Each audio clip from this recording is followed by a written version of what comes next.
আসলে বাজার থেকে গরু কেনার আগে অবশ্যই 1 মাস আগে খামারের যে গরুগুলো আছে ওগুলো এফএমডি ভ্যাকসিন করা উচিত। এফএমডি আর এলএসডি ভ্যাকসিন করা উচিত, কারণ বাজার থেকে গরুগুলো আনার সময় গরুগুলা এফএমডি এলএসডি এই ধরনের ভ্যাকসিন ভাইরাস ক্যারি করে। সুতরাং খামারের পূর্বের গরুগুলো নিরাপদ রাখার জন্য অবশ্যই আগে ভ্যাকসিন করা থাকতে হইব।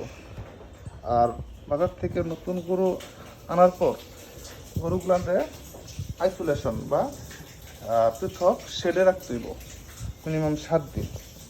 7 দিন পর সব গরু একসাথে করা যাব।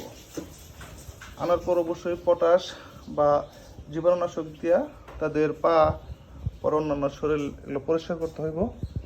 আর না হয় এই যে এরকম বিভিন্ন খামারের যে গরুগুলা থাকে এই খারাপ গরুগুলা সবগুলো আক্রান্তের সম্ভাবনা থাকে।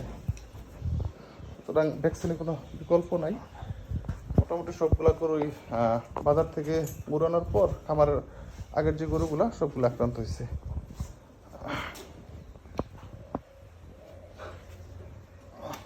খুরা রোগে আক্রান্ত হয়েছে।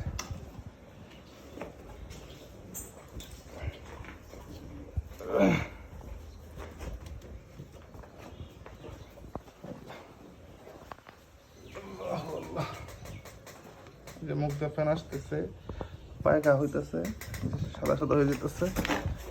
যেটা প্রেগনেন্ট তারও সে আক্রান্ত হয়েছে খুরা রোগে।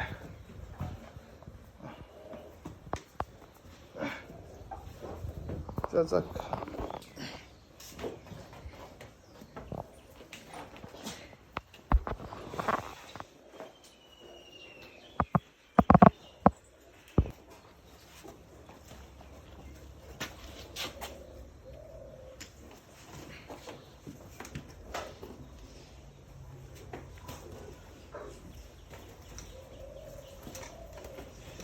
সামনে